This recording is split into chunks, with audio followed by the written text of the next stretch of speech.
How deep must a leader fall before their neighbors act like they don't exist? Now that's the uncomfortable question hovering over Tanzania and its President Samia Suluhu after she and her country were effectively erased from SADC summit this week by President Cyril Ramaphosa. Excellency Emmerson Dambudzo Mnangagwa, President of the Republic of Zimbabwe and outgoing chairperson of SADC, Your Excellency President Professor Peter Mutharika, President of the Republic of Malawi and chairperson of the SADC organ on politics, defense, and security cooperation. Your Majesty, King Mswati III of the Kingdom of Eswatini. During a virtual meeting chaired by South Africa's President Cyril Ramaphosa, one that marked South Africa's handover as interim SADC chair after Madagascar's leadership collapsed into crisis, one absence stood out. Suluhu's government, already battered by accusations of deadly post-elections crackdown, was nowhere in Ramaphosa's congratulatory remarks. He praised Malawi's Peter Mutharika for his recent election victory. He even sent condolences to Madagascar's citizens following its military unrest. But when it came to Tanzania, Ramaphosa's silence spoke louder than any diplomatic nicety could. Your Majesty, Your Excellencies, let me start off by congratulating Professor Peter Mutharika, the President of Malawi, for his recent election and wish him the very best in the work that he has to do for the people of Malawi. We gather today not merely, Your Excellencies and Your Majesty, to deliberate on the agenda before us, but to affirm our shared commitment to peace, stability, and prosperity of our region. From its inception, SADC has stood as a beacon of solidarity, but also a community founded on the values of unity, peace, mutual benefit, and sovereign equality. As these very values are being tested by a convergence of challenges, we are called upon to act with both urgency and foresight to stabilize the present while safeguarding the future.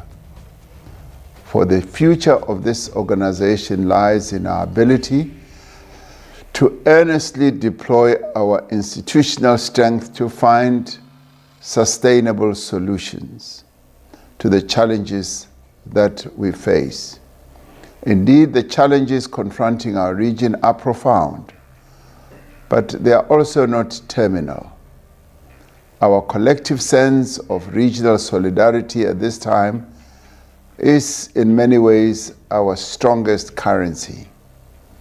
Solidarity at this moment demands courage to act decisively in defense of age-long regional gains.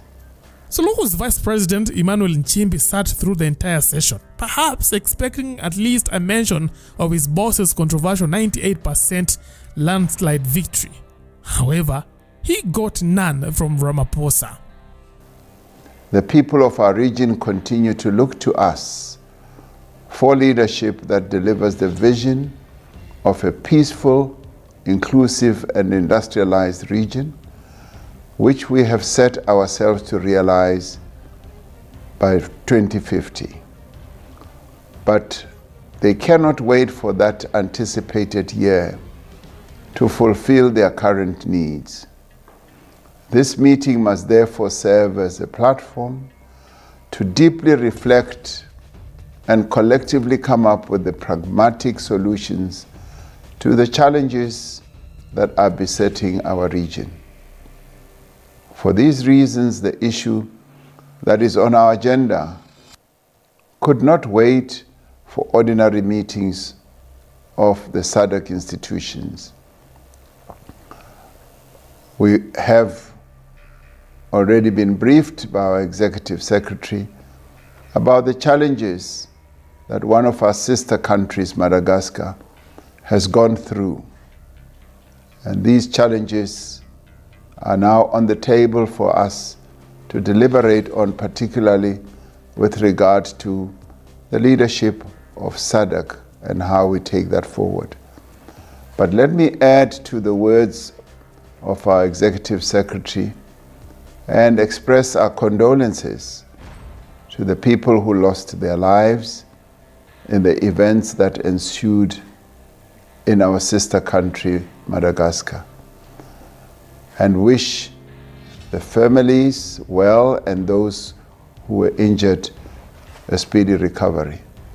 I wish to thank the Council of Ministers, supported by the Secretariat, for preparing the meeting documents that will certainly serve as a firm basis for our discussions this evening. I thank you for your attention and wish us well for fruitful deliberations. I thank you all, and I now declare this meeting open. You see, Ramaphosa's silence was impossible to miss. No congratulations, no acknowledgement, no mention of Tanzania at all, despite the country's bloody post-elections unrest that has reportedly claimed thousands of lives. By the time the summit ended, critics online had already drawn their conclusion. For instance, one said, "I have just listened to this broadcast by South African President Cyril Ramaphosa. What stands out for me is that he congratulated Professor Peter Mutharika on his election, or rather electoral victory, in Malawi, but did not congratulate Madam Dictator of Tanzania, who slaughtered thousands of citizens to remain in power. At least, the fact that he did not congratulate her counts for something. I hope. When will Tanzania be on the SADC agenda?"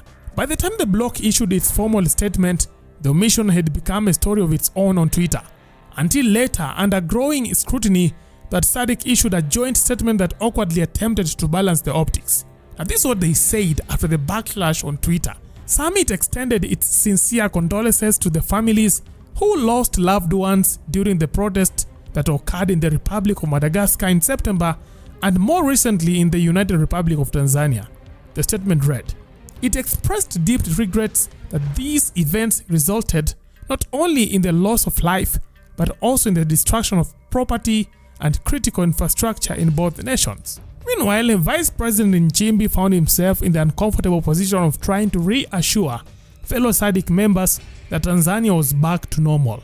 He insisted that Suluhu had restored calm after the bloodshed, that the country was now safe, and that the life had returned to order.